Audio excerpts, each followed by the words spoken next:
You're listening to a Comics XF podcast. X-Men. Get it!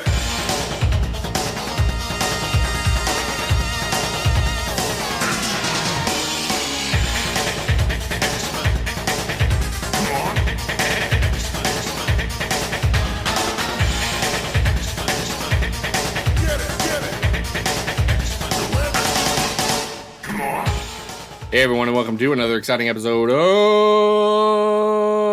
Battle of the Atom. This is your weekly X-Men podcast where we rank every story from A to Z. This is Adam. One Adam. We did Adam. Halloween was, I don't know. When did we do the Hell episode? Like 3 episodes ago? Time doesn't make sense. I'm just counting. Like, you know, the count on Sesame Street. One Zack. And I'm Zack, the bad boy of X-Men podcasting. Yeah, because we're doing a Count Nefaria Dracula. This week.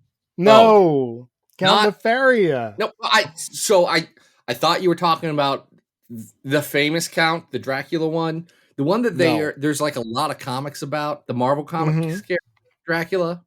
Yeah, the Tomb. By the way, Tomb of Dracula.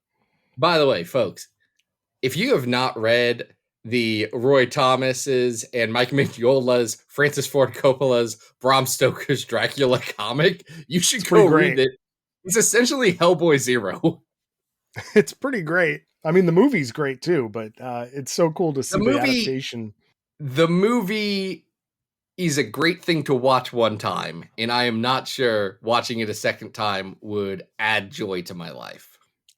I think when you start to peel apart kind of the in-camera stuff that Coppola is doing in that movie, there's a lot of really fun effects that he gets to play around with in that movie. It's a visual treat.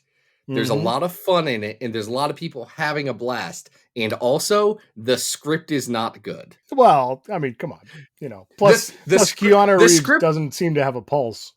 Oh, I don't care about that. But the script of, guys, this is our hot take on Francis Ford Coppola's Bram Stoker's Dracula. My issue is that the script wants to hone very tightly to Bram Stoker's Dracula, except for where it wants to diverge wildly from it. And the problem is the better part of the movie is when it diverges wildly, and the worst part of the movie is when it wants to do Bram Stoker's actual Dracula. And I'm like, Bram Stoker's Dracula was about the best first pass we could do on Dracula. Dracula has been improved on since its conception. Sure. But we don't have Count Dracula in this episode. We do not. No vampires. This is a 0 vampire percent happening in this episode. Count Nefaria, some have described him as an energy vampire, but sure. Zach, you know, I was joking about that. I hear what I just did there. That was unintentional. Not a Colin Robinson style energy vampire. At least that's not what Stan and Jack had in mind for this character. In practice, that's a different thing. I mean, like, he absorbs psionic energy from people and uses that to power himself, I think. I guess. I mean, if you paid me, I could not tell you what Count Nefaria's actual powers are, except that he does have a knack for getting groups of villains together to attack either Avengers or X-Men or whoever he's fighting against, other Spider-Man gangs. So we've got a couple of Count Nefaria stories for you this week, but we are also sort of going off into the other category of dead X-Men. So here's what happened. We started with the germ of an idea from one of our great patrons, yes, who, if you want to join their noble ranks, you can go over to patreon.com/Battle of the Atom, and you can reach deep down into your hearts and your pocketbooks and toss a couple of coins into our coffers, and then you get a story that we will inevitably punish ourselves with. You can give us a nice story. In fact, I'm gonna be honest. Patreon supporter Robert did a great job. Went in there and said, here's something you'll like have fun talking about and not hate yourself for reading. Yes. And then what do we do, Adam? I'm sorry, I don't want to say we. I don't want to say we on this, because I'm not that you are not an active participant in everything we do and culpable. One of us, I think, in practice, is more susceptible to punishing himself as a joke and forgetting that he has to do that to himself. I would argue that, there's one pretty terrible one this week, but the other ones have a lot of merit. So I'm really interested to get into this. Which one you're talking about is the I terrible love that one. energy. That's enjoyable for me, because I'm like, okay, which one did he think wasn't terrible now? Now I'm sitting here like, hold on. I kind of want to know how Adam feels. By the way, Robert selected the Doomsmith scenario, what should have been Giant Size X-Men 2, and then was just 2 issues of X-Men at 94 and 95. And we'll get to that. But we're gonna start off this. We're gonna start off this with the first time Marvel's Merry Mutants battled the Count. That is the Count Nefaria. And that is, of course, X-Men 22 and 23. This is called Divided We Fall. Yeah, written by Roy the Boy Thomas and art by Jay Gavin and Dick Ayers. Stan Lee has a little note here claiming he's just on vacation. What's that about? Stan, we know you're not writing this book anymore. By the way, knock it off. So there's a couple of things on that. One, this book came out in 1966, and that was when Stan Lee's, like, I think that's about when his like college touring thing started. But it was also, he's ramping around, so he was dropping the books that he didn't care about, and we've all read Stan Lee's X-Men. We know. Also, Jay Gavin, this is an interesting tidbit. Jay Gavin is a pseudonym for Werner Roth. Oh, great. At the time, I'd have to go back and reread Marvel Comics: The Untold Story.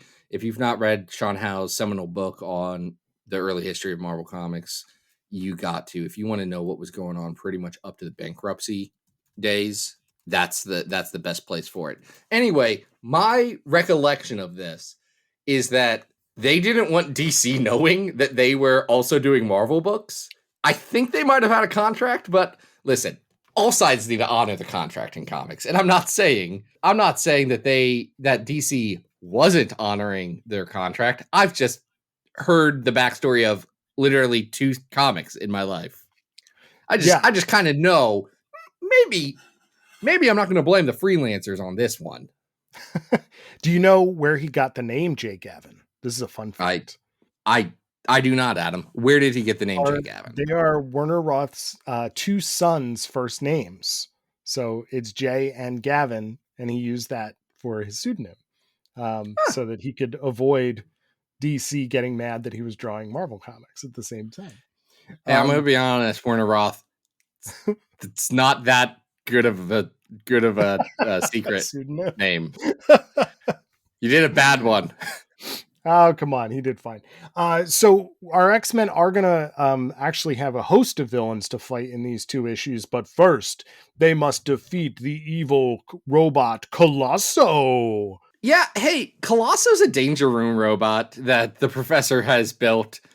And I've got to say, not as good as any of the other robots that they've had to fight. Not as good as the Sentinels.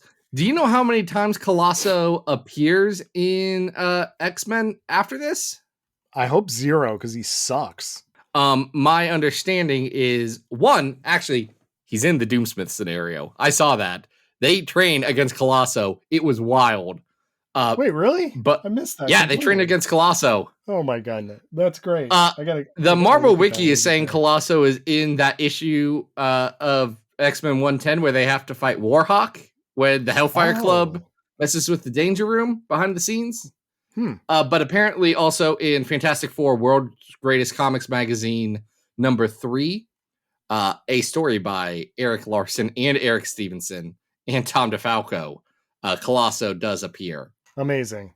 I hope he looks better than he does here, because he's just kind of a dopey little robot. Werner Roth is doing the job. That's what he is doing right now. He just kind of looks like a walking furnace. Anyway, they defeat Colosso. Professor X. Because they work as a team.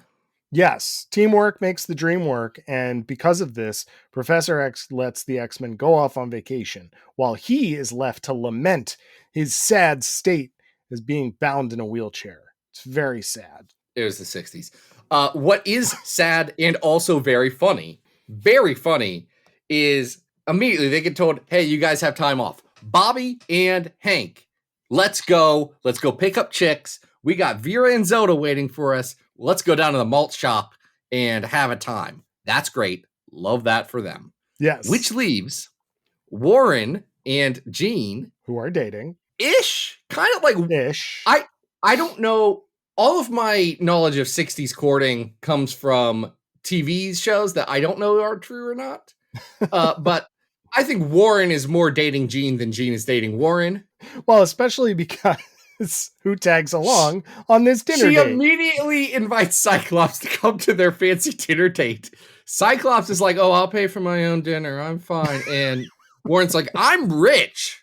I'm your rich friend. I can buy dinner, Scott. It's more annoying if we split the check.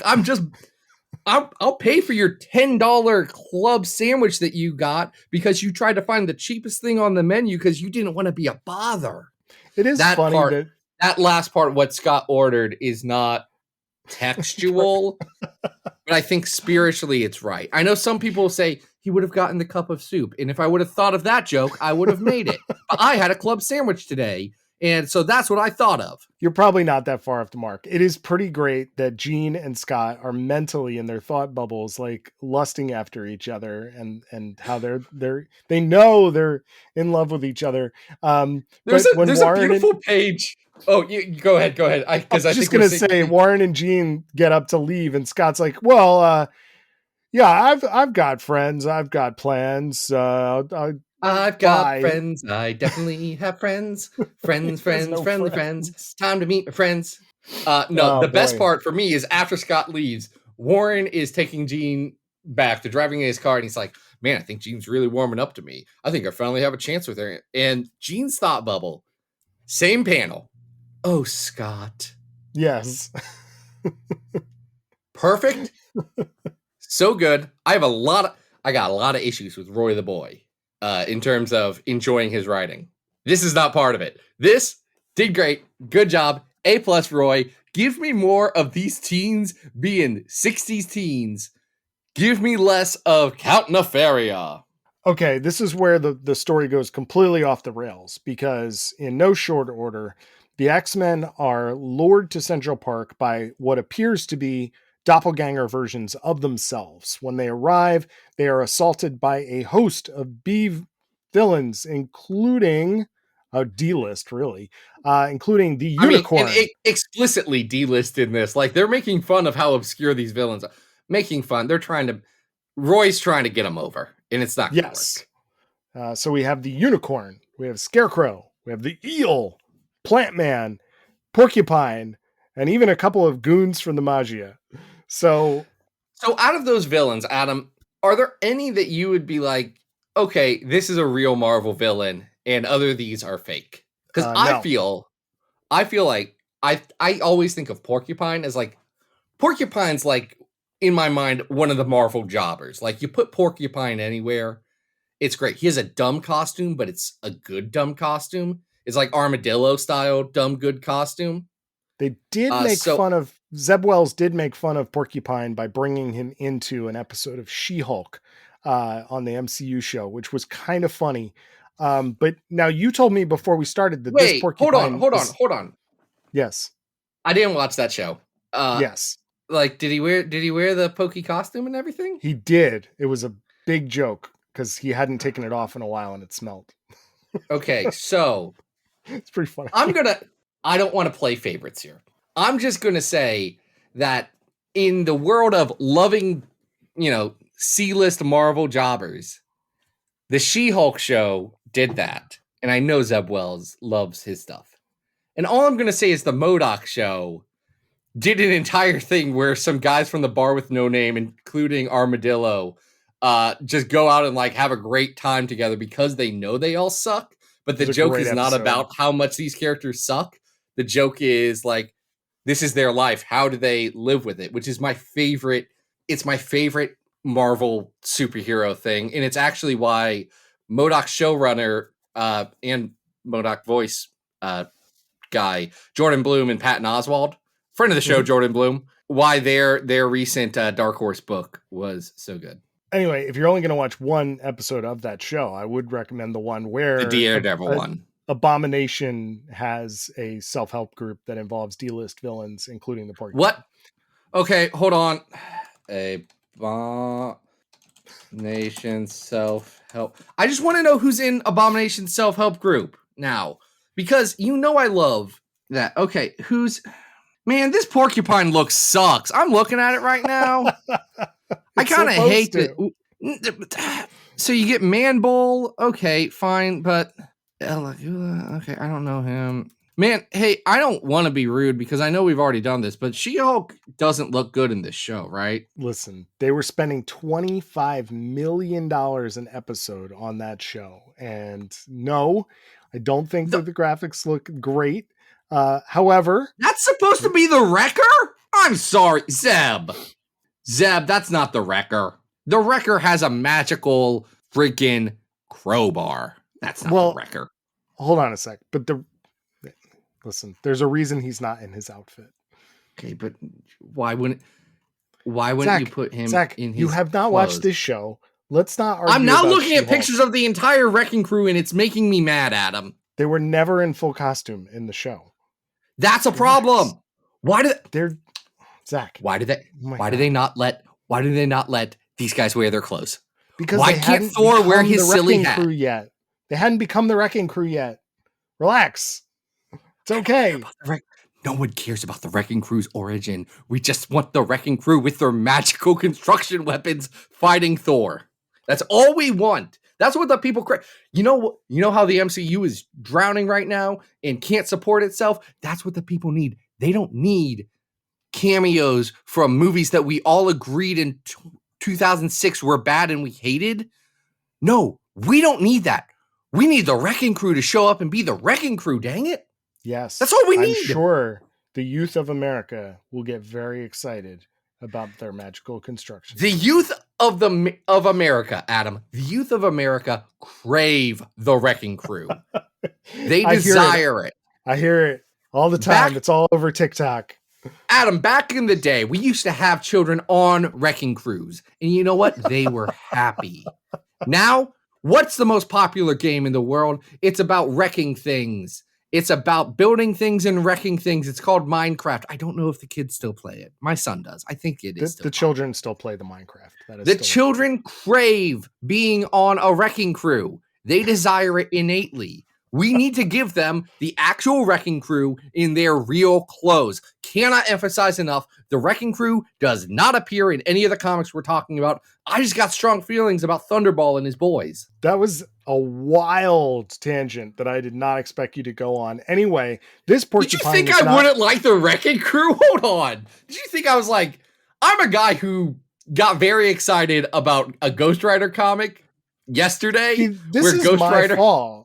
This is my fault because I brought up the She-Hulk show. I should not have done that because it sent you spiraling. Shouldn't have. But please finish your thought about Ben Percy's Ghost Rider because I know you're very excited about, what is it, Ghost Rider Baby? If y'all haven't read Ben Percy's recent Ghost Rider, there's a demon cult man. He's in the cult of Mephisto or whatever. And they are convincing children to do Satanism in a satanic panic. And he has a force field around his base that only the youth can get through, and not very explicitly the olds. So Ghost Rider and his Talia Warroad, his former FBI agent girlfriend, who is a goth and great and a magical witch, they get there and they're like, well, we're olds. We can't get through. So how do they solve this problem? This is great. They immediately have sex under the full moon and create a moon child. And then Amazing. The moon child can go do it. It's a baby skeleton Ghost Rider that they had. I love this book so much. Ben Percy, friend of the show, Ben Percy, come on and we will exclusively talk about your Ghost Rider. Adam will not enjoy the episode. Well, that's not going to happen on this show because this show is about X-Men. But when Zack starts his Ghost Rider pod, we missed it. We could have done it. I could have gotten away with this with that X-Men, that Wolverine Ghost Rider crossover. I could have done it. Adam, you'll notice that we're happen. not. You'll notice we're not really talking about this Silver Age story because essentially what happens is that the D-listers bring the X-Men back, imprison them. Count Nefaria is really interested in having the X-Men kind of join with them on their villain team. He wants to hold Washington, D.C. ransom for $100 million, which is pretty funny. It isn't not a lot of that. That's still like a lot of money. Like, sure.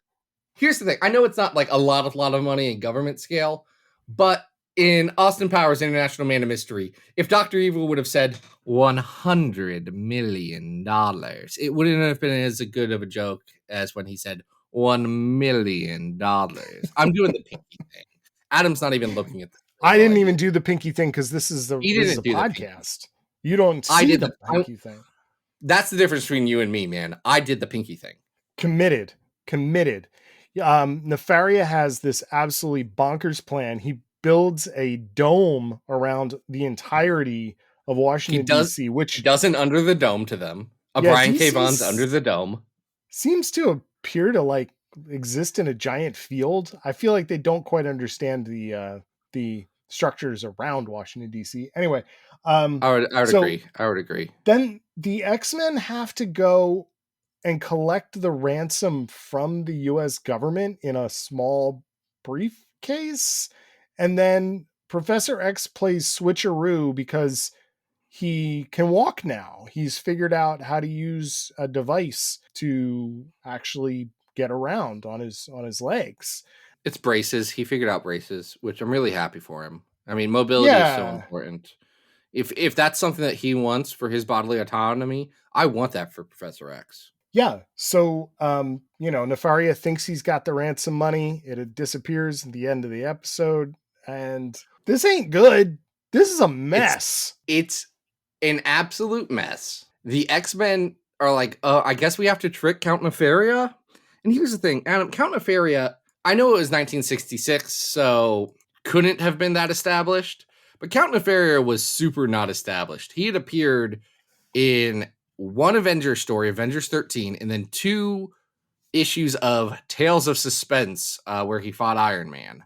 Mm-hmm.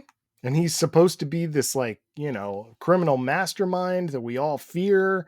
And really, you should have just, zapped him or, listen, we've already read stories where Jean defeats villains by wrapping the cape of the villain over their head. And Nefaria has a pretty long cape.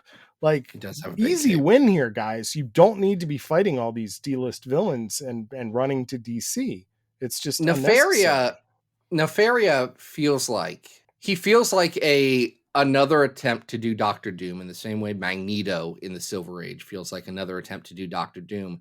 And the problem is, I'm not going to say Doctor Doom was the first of his kind because obviously he wasn't. But they got Doctor Doom right off the bat. The first Doctor Doom story is a classic. Well, Doctor Doom has the core connection to the heroes that makes him integral to their story. It then. He absolutely did not when he started. He was a guy named Doctor Doom. I know, but he still looks really cool. Count Nefaria does not even look cool. He's just a dude with a monocle and a cape. Not one of Jack's best designs at all. Zach, did you know we've been talking for almost a half an hour about this story, which is not great? I would say that most X-Men readers can probably skip this one and not feel that bothered. It is the most Roy Thomas, Werner Roth story. Also, Roy Thomas makes sure you know that he's referencing old stories the entire time, which at least Roy Thomas is always Roy Thomas. That's important to me. I would say that if listeners are interested in a version of this that involves D-list villains in Washington, D.C., they should read Walt Simonson's Acts of Vengeance Fantastic Four arc, where D-list villains continue to try and attack the Fantastic Four while they're testifying before Congress. Much better version of this story. Speaking of, do you know why? Or I guess you probably know because you've read it. You know why it's D-list villains attacking the Fantastic Four in Acts of Vengeance, right? Please tell our listeners. Because Dr. Doom was like, fine, we'll do this trade, but I'm not giving anyone with any actual ability to maybe defeat the Fantastic Four instead of me a chance to defeat the Fantastic Four instead of me. I'm going to send the worst dudes. That's and right. That's why we care about Dr. Doom, who has an equally stupid name as Count Nefaria. That's why we care about Dr. Doom, and no one cares about Count Nefaria. You try and tell me Count Nefaria is in a story, I tune out immediately. I do not care. It's how Bendis lost me on his Moon Knight. It was like, now this is a Count Nefaria story. I'm like, Brian, I was with you. I was with you for a little bit. Nobody knows what to do with this character. If you go to his Wikipedia, his Marvel Fandom Wiki page, his power set is absolutely incomprehensible. And his costumes have only gotten worse over time. And it's a shame because Count Nefaria, that's a sick name. You know, that's a really great name, but you messed up. It does sound like the name that a child would make up for their supervillain, which also Dr. Doom does wonderful. Too, which I get, but yeah. So let's rank this this not great story on our big old list, Zach. What do you think? Well, that's the thing, and people underestimate that about this podcast is that regardless of what else you might say, we do have a list of 840 X-Men stories, which some would consider too many. 840 X-Men stories ranked from best to worst. House of X Powers of 10 being the number 1 story, the number 100 story being the Mighty Thor Asgard Shi'ar War, the number 300 story being The Gentleman's Name is Magneto. That's at 300. Number 500 is Uncanny X-Men 303, going through the motions. Number 700 is Wolverine Goes to Hell, the story where Wolverine goes to hell as part of the event Wolverine Goes to Hell. And the worst X-Men story of all time is at 840. You know it, I know it, we all know it. It's 2099 Word Tomorrow. So at 800, we have the first Avengers versus X-Men story, which is X-Men 43 to 45 and Avengers 53. I think this is worse than that. I think we're in the 800s. We kind of are, and that's even including that story has Roy Thomas taking an entire issue to explain the continuity of Red Raven. I'd rather read Prisoner of Love at 815. Would you rather read this than The Warlock Wakes or the first Banshee story, both of which are bad? I think this is probably right below Prisoner of Love and above Deadpool versus X-Force, which has way too many swastikas for a Pepe Larraz story. Listen, Pepe, just like, I know it was early. You're jobbing. I get it, man. Pepe, you're just like the Wrecking Crew, and someday you will get the respect you deserve, much like the Wrecking Crew did. Amazing. I got that backwards. The Wrecking Crew gets no respect. Pepe Larraz, however, gets many respects. He gets to draw a vampire crossover for Marvel now. Sure. Instead of the big X-Men book where RB Silva's doing the other one that doesn't make a lot of sense, does it? It's just like maybe they asked him and he didn't want to, and that's fine. But it's like you could. I don't believe that. I don't believe that. I don't want to spew conspiracy theories. All we know is the truth, and that he's writing a vampire book, and it's gonna look great. It's gonna look great. It's gonna be almost as beautiful as that panel where he has Kick-Ass say that Joe Biden needs his help. Very explicitly, Mark Miller writes, Joe Biden needs my help. So Dave, I forget Dave's last name from Kick-Ass. But Dave from Kick-Ass, who's in his 30s, is like, let's go, I'm Kick-Ass again. Great. Anyway, if nothing else, Mark Miller did give us the line, Joe Biden needs my help. It's pretty funny. All right, so second story is probably one that readers are more familiar with, and this is our request for this week, and that is Uncanny X-Men 94 to 95, the Doomsmith scenario, written by Chris Claremont, plotted by Len Wein, and drawn by none other than Dave Cockrum, and inked by Bob McLeod. Well, the first issue is by McLeod, second issue is by Sam Granger, but yes. Still. killer creative team here, and I think most of us are familiar with this as this is the start of the Claremont run right after Giant Size X-Men. It's very exciting. This is the start of the Claremont run, and there's a couple of things about the early X-Men, specifically the Dave Cockrum stuff, that reading it out of the context of monthlies, you don't understand. The first is that Claremont does we say the start of the Claremont run.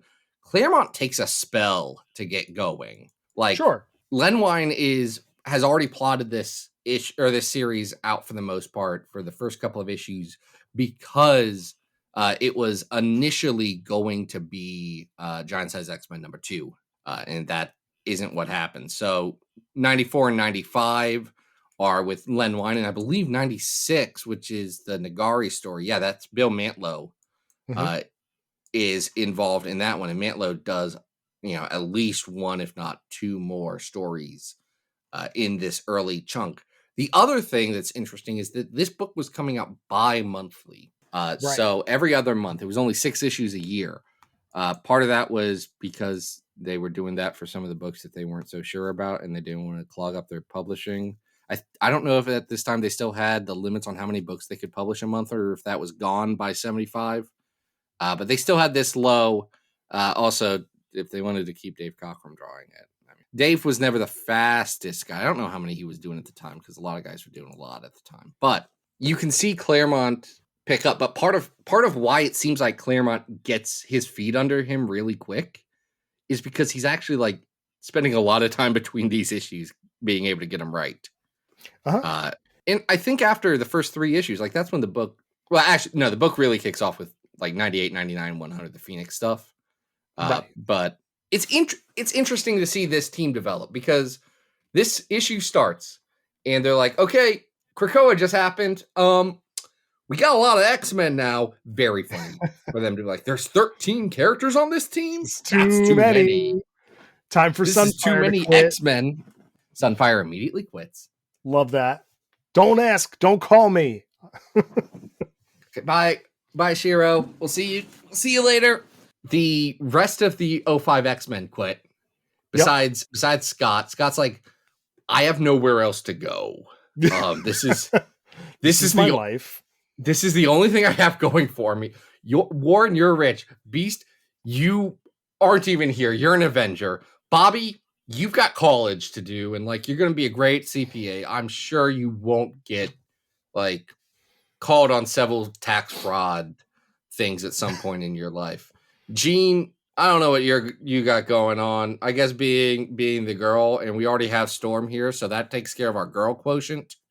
But you have to leave too. And then Cyclops says, now it's time to train. And they spend weeks training in the danger room together. I am now seeing, now that I'm flipping it through it, I am noticing that Colosso is here. Colossus it's really here. Funny that Colossus is running after Colosso. I love that. That's really fun. You gotta imagine Dave Cockrum was like, oh, I mean, what was the last? You guys keep talking about something with Count Nefaria before. Can I like flip through that? And they grabbed one from the archive, showed it to Dave. He was like, great, we're gonna have Colossus. This guy's named Colosso, and he's in the danger room. We already have to do that. That'll be a great bit for me personally. Love it. This whole first part is a lot of fun. This whole training montage, you're starting to see the Cyclops Wolverine stuff. You're starting to see just how like embittered Thunderbird is. He really doesn't want to be bossed around. So you're seeing exactly the same Cyclops Wolverine and Cyclops Thunderbird stuff. And it's very obvious that they had been thinking about this between Giant Size. And now they're like, okay, well, we want to kill off one of these as like a big thing. And they know those two characters are about the same character at this point. Right. And it's a different world if Thunderbird doesn't bite it and Wolverine does. Mm-hmm. But it's interesting. I feel like in this, though, like knowing that they have to make his death matter, they do give Thunderbird like the lion's share of attention, especially in this first issue. It feels we need to make him a real character. Yes, yeah. Absolutely. To the expense of characters like Nightcrawler or Storm, who will become the favorites of this creative team, but don't really do anything in this. Even No. Colossus gets more to do. And by more to do, I mean sometimes he speaks in Cyrillic letters instead of English Right. letters, and that's great. Now, this issue 94 does teach us a very important lesson, which is if you work inside of a top secret military nuclear powered facility with nuclear weapons inside of a mountain, and someone mails you a mystery package that when you open it has a button that says press me, don't press the button. Honestly, don't press it. Incredibly dumb of them to press that button. Because who comes out of a portal but the Animen? And the Animen are all sort of like humanoid animals with little like radio controlled antenna on the sides of their heads, controlled by none other than Count Nefaria. The thing about the Animen is that originally most of them are from the Unholy Three. Catman and Ape-Man and Birdman are all from a Daredevil group called the Unholy Three. Dragonfly is new. Okay. Yeah, they all seem to want to be human, and Count Nefaria has promised that to them.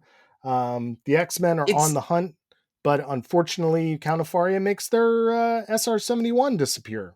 Hey, is it weird that Count Nefaria's next plan is to like hire a bunch of furries to do his evil doing? Because that's what happens in this. These are not like animal themed superheroes. They are like full anthropomorphic dudes that like there's art on Blue Sky that I didn't ask for, and I'm happy for the people that want it.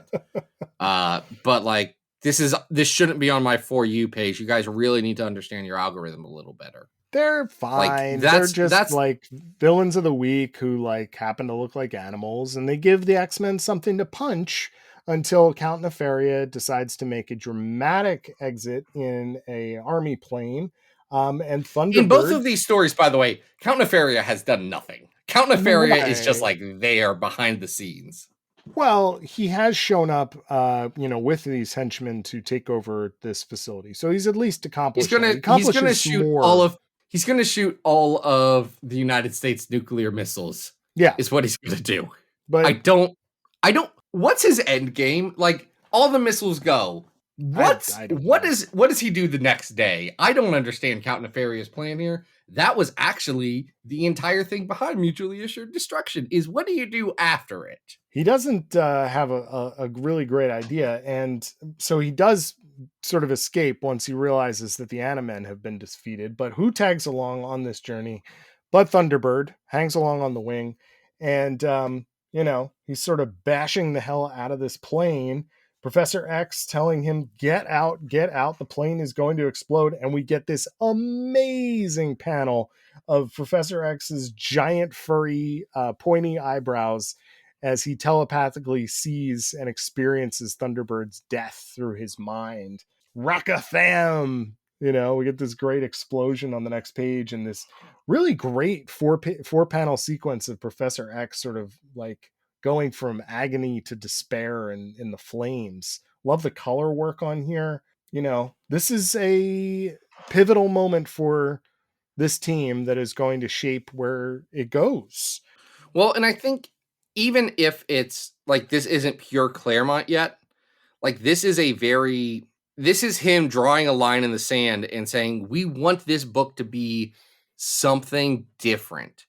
And hold on, I'm trying to pull it up real quick because I really, we say, Thunderbird obviously dies and doesn't become part of the most popular team in comics until like a year ago, which still they haven't done enough with, even though he's got a sick new look. Oh, I love the new look.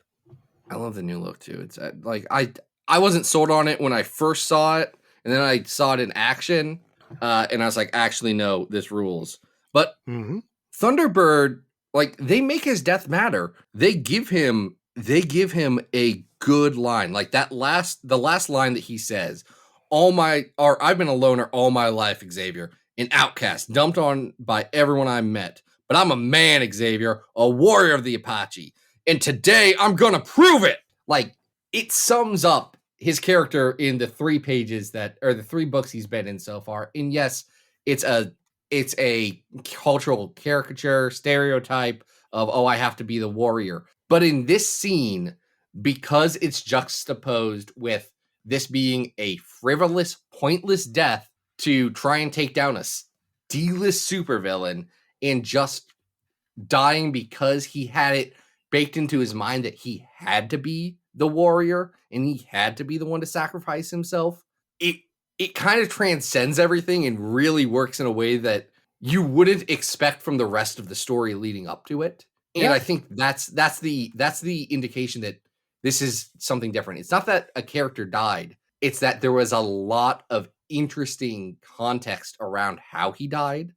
And there is a lot of interesting color that doesn't make it a heroic sacrifice or something pointless. It's this weird in-between stage that Claremont's X-Men really thrived at when you were left with this uncomfortable feeling of, oh, this is bittersweet. Yes, definitely feels like it has stakes, especially because Banshee is witnessing all of this go down at the same time and trying to get Thunderbird to stop. And also, we're getting a little sense of like the callousness of where Cyclops might be mentally. You know, the last lines of this issue are, I suppose it had to happen. It comes with the uniform, which is dark. It's a dark line. Also, Cyclops says, like, for a 1975, Cyclops says a cuss the panel before, which is insane. Yeah, he does say hell. So he says it's interesting. It's wild that this happens. And especially wild because, like, I think Claremont, the next issue is when Cyclops he's like, actually, this doesn't ring right to me. I want to go back and make him worked up about that. And that's where he gets so mad about the Nagari. And the angry Claremont narrator yells at him. Yep. And he's like, you could have saved him, couldn't you, Scott? Couldn't you? Couldn't you? And then he shoots his lasers and it blows up the Karen and then the Nagari show up. Amazing. So anyway, this is a real classic. You know, I think this starts it off really well. Now, I guess the question that we have to ask ourselves is this on par with like Giant Size X-Men, which is at 105? So it's interesting. I think in execution, it's not as visually interesting as Giant Size X-Men #1. It doesn't have as much that works. In fact, I think most of the book is pretty typical fare until that last part where there truly is a like shift in tone and in how intense Cockrum is going at it from a pencil standpoint. Mm-hmm. So I think the ending elevates it. But I do think that this book is still pretty typical of 1975 comics up until that point when you realize maybe there's something special here. Yeah, I do think we're still in the hundreds though. Like I'm looking down the list and you know, I see Jim Lee's Acts of Vengeance at 153. At 154 is the time Magneto threw Red Skull into a hole. This is not as good as that. Adam, come on, you know this. And yeah, but I think it's better than Murder at the Mansion at 159. Do you really? I do. I mean, this is a classic X-Men story that like it's foundational to what the X-Men are all about. So as silly as the Animen might be, I do think that it holds like a real special place in X-Men lore and history. I think it holds a special place, but I think in my mind, the execution isn't as strong as some of the other stuff. Like at 173, we have Devil in the House from X-Men 28, that Jean and Sabretooth story. And I think pound for pound, that one's better. But, you know, in my mind, I look at like, I think this probably is in the 100s. Like, I think this is better than at 199, which is the Uncanny Avengers story where they wrap up the Red Skull stuff. Mm-hmm. Ooh, actually, no, I have a ceiling. It's 180 because this is not better than X-Men 193 Warpath, the 100th issue where they redo this story, but better. The sequel of this story. All right. Okay. Yeah. This is actually not as good as that in my mind. Like, I know it's foundational, but compare those 4 panels of Xavier being all distraught to the John Romita Jr. Thunderbird page where he has to like drop the knife and like realize that he doesn't want vengeance for his brother. I think that this is better than the Leprechauns of Cassidy Keep at 183. And I also would put it ahead of 182, which is Age of X. I think it probably is not as good as the Gillen Sword Volume 1. I would be fine putting it above Gillen's Sword, but I'm going to let you make that call. I mean, this is, oh, right. Wait, this is not Ewing's sword, right? Yeah, no, this is the Steve Sanders stuff, and Death's Head is there. Yeah. Okay. That is a lot of fun, but so this is going to be our new 181 X-Men 94 to 95, The Death of Thunderbird. And that's the right place for this. Yeah, I think we found it. It took us a second. All right, we got one more left, and like any good X-Men, they don't stay dead. Well, but this ain't Necrotia. Nope. This is also not Blackest Night, which was not a Marvel comic, but did happen at the same time.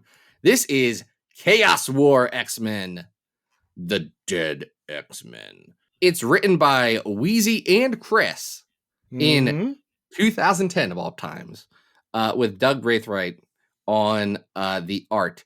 Adam, do you know about Chaos War? This was the first time I had ever heard of Chaos War. I'm very happy that there were recap pages on these two issues so that I could get a sense of the fact that every living creature was dead. Is that right? And all here's my understanding, because the Pac Mighty Hercules run is actually one that I would probably really enjoy catching up with, and I just haven't. But this is a Hercules event.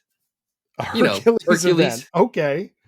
Sure. Well, World War Hulk happened, and then Hulk was a bad guy, so he didn't have a book, so Hercules took over his book with Amadeus Cho, and then they spun it off into a Hercules book that got its own event called Chaos War, where Amatsu Mikaboshi,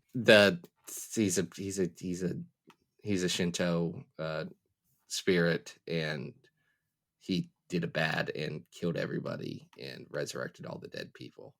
And now the dead people have to stop Amatsu Mikaboshi. This does lead to a team later called the God Squad that Hercules leads, which it's a shame that the God Squad is not always a thing that we have going on. Oh, no, I'm sorry. Amaku Mitsuboshi was on the God Squad before this, which leads into it. Just so you know, Adam, do you want to know who was on the God Squad? Sure. Enlighten me. It was Thor. Great. Snowbird.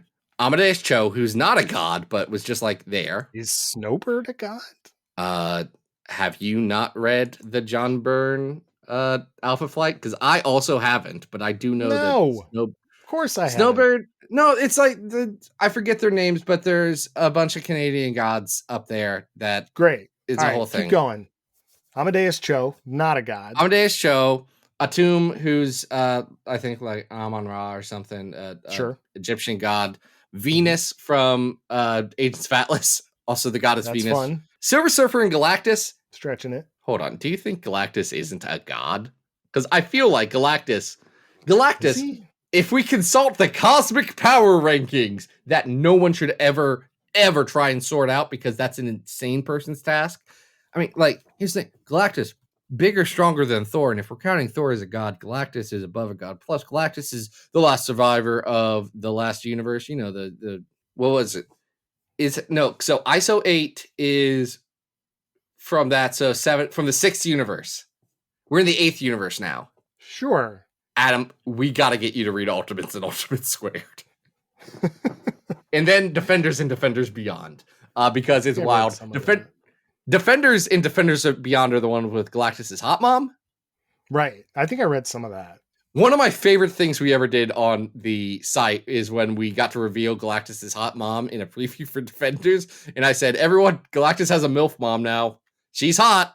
We just got to accept that Galactus has a smoking hot mom. And we all got to deal with it. I'm going to go out on a also limb Cersei and Ajax. Galactus is not a god. Listen. You worship your gods in your way. I'll worship mine in mine. Galactus once wanted the Galactus seed, a cosmic heart that would give birth to the next universe to come, Odin refused to hand the seed over to Galactus, believing that Galactus was in search of godhood and wanted to live forever. So Odin says he's not. He's not a god. Galactus is older than Odin. Galactus, literally the first thing in this cosmos. I'm just telling you. Odin says he's not. Hold on. Is that the 60s story with the first like Galactus and Thor story where Jack Kirby does some wild collages? Yeah, probably. Yeah, that story rules. Except for it's got a Regalian recorder. That's a dumb design, Jack. You did a bad one there. Can't all be winners. All right, Marvel Wiki Chaos says War X-Men. Yeah, okay. Let's get off of Galactus. Galactus isn't in this story. Okay. We gotta do that Eric Larson Galactus Wolverine story so we can talk about Galactus more. Yeah.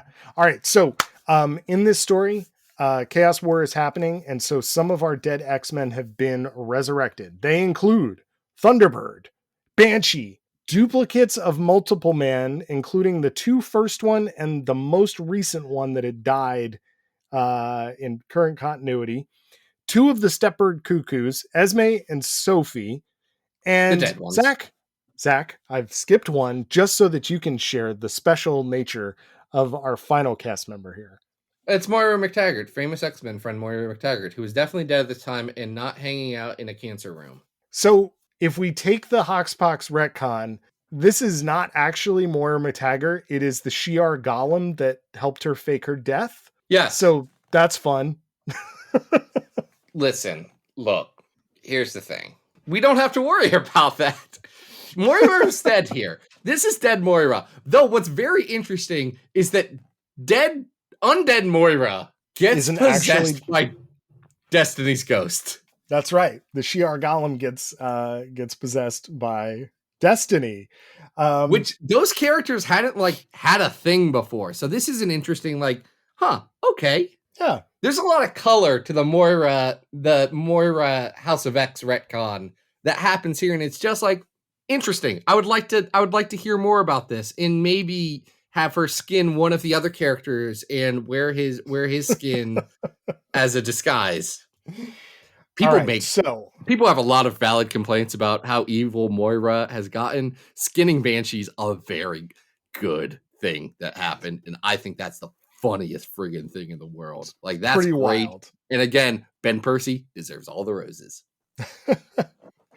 All right, so these dead X-Men, very confused about why they're back. They don't understand. They don't have any context for what's going on. They also have not read Chaos War. They have not read Chaos War. They don't know what's going on. The Thunderbird is seeing the outline of a giant Thunderbird in the sky. All of them are just sort of getting to know each other and exploring around where they're going. A flock of crows is slowly encroaching upon them throughout the issue until it finally approaches and takes Sophie with them and turns Sophie into a giant crow monster. Sophie, you remember Sophie was the good one who died at the end of Ride at Xavier's because she did a drug. Esme's the mean one that died because she was sleeping with Zorn, who was pretending to be Magneto, pretending to be himself, but then not pretending to be himself at that specific time. Yes.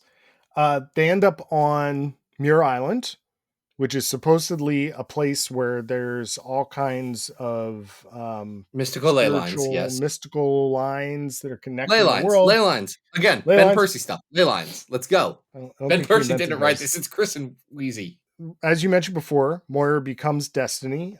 She's got a copy of the diary, and they are fending off these crows until really it's Proudstar's chance to shine, and he summons the mystical energy of the Thunderbird. We had a conversation before we started recording about whether this is actual Apache lore or whether it's just Chris sort of doing stuff. An Apache historian, but I'm not convinced. My quick Googling could not pull up anything. It could pull up obviously stuff about the Thunderbird as a legend, but that seemed to be more Atlantic tribes. And then I also saw something of the Carrion Crow in some traditions being a trickster god, but that was more in heavily Northwest Pacific tribes, none of which had anything to do with actual Apache stuff as far as I can tell.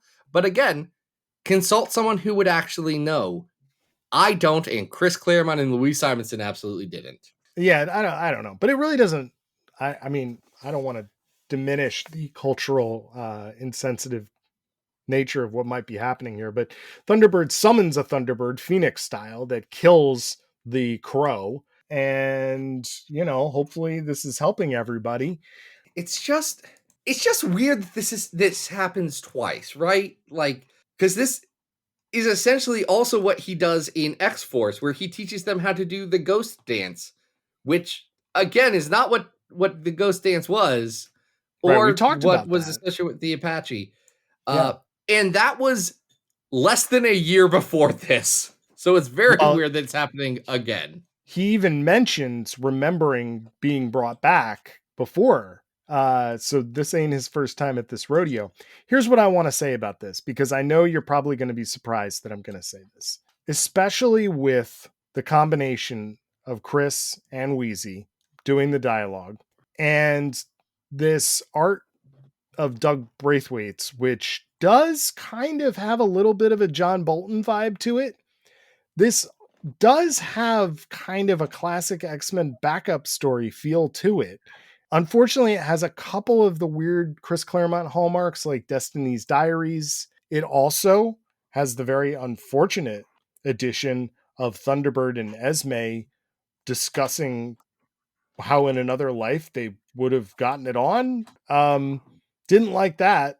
I didn't like it the first time it gets mentioned, and I sure didn't like it when it gets mentioned on the last page of this story either. Okay, so let's unpack that for 1 second. Thunderbird died as like an 18-year-old.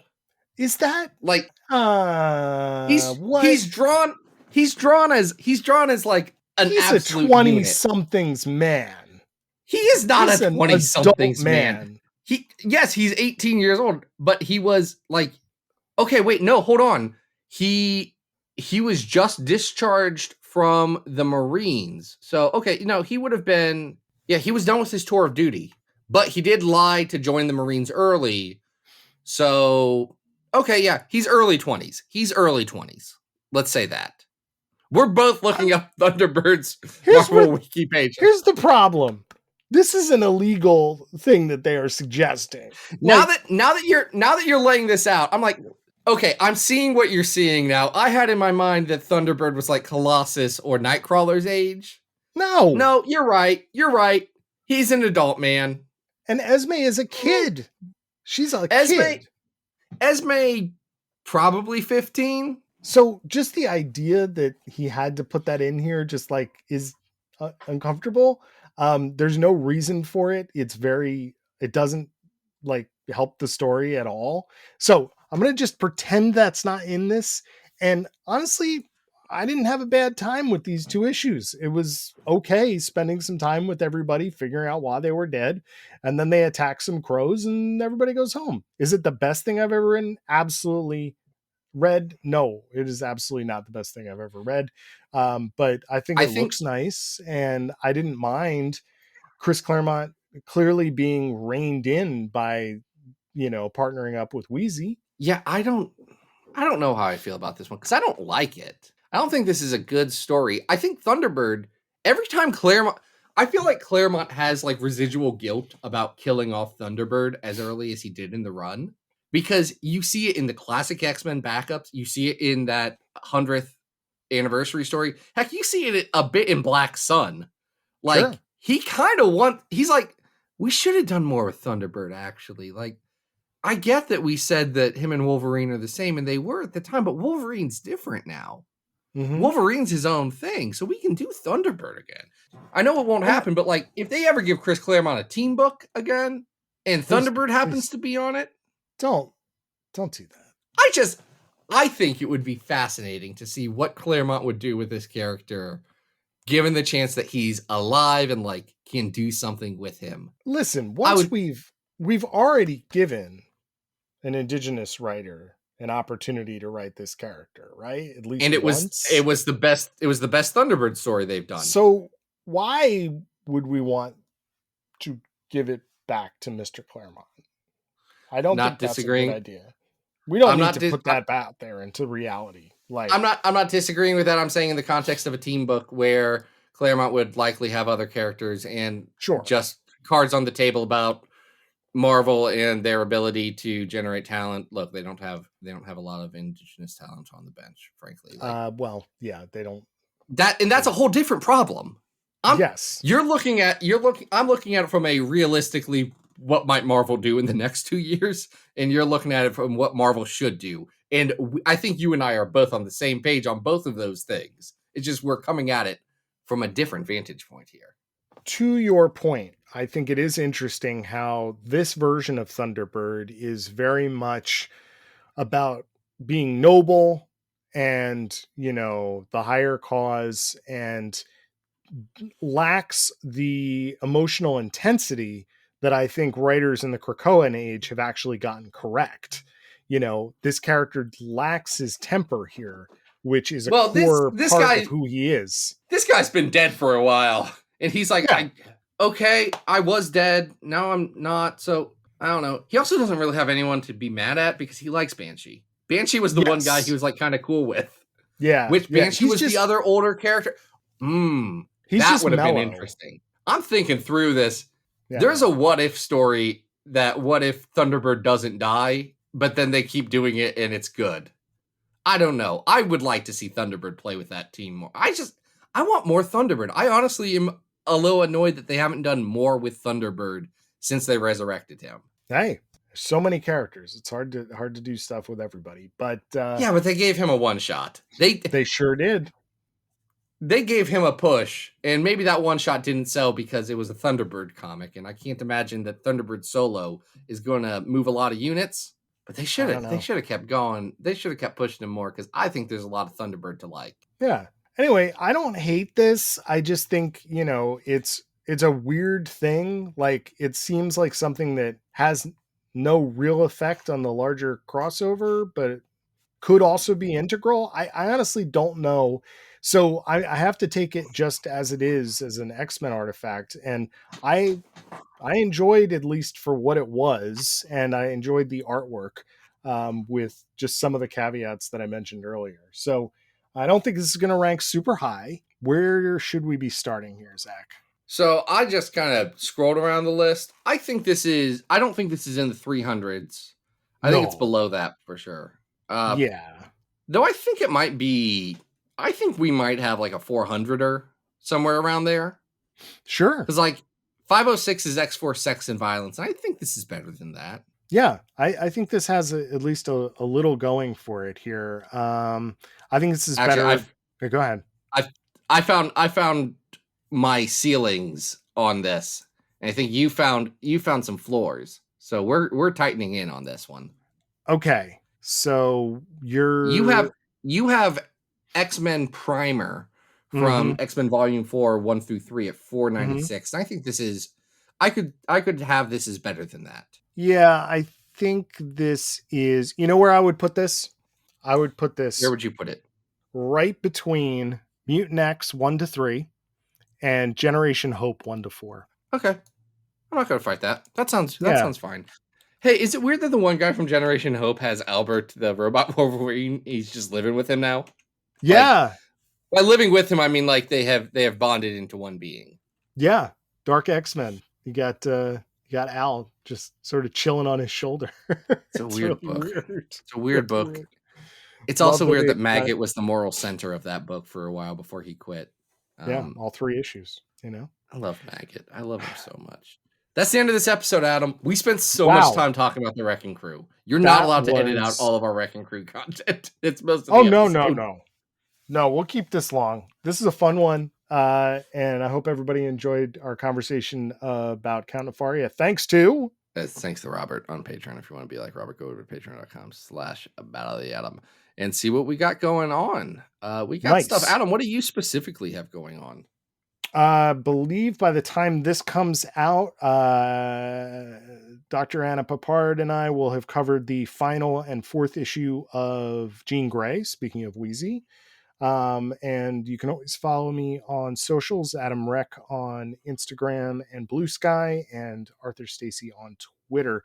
Zach, what are we doing next week? Next week we're going into the Ultraverse, a area I know nothing about. Oh my God, this is finally happening. We're going to the Ultraverse. Going to the Ultraverse. Folks, do you know what the Ultraverse is?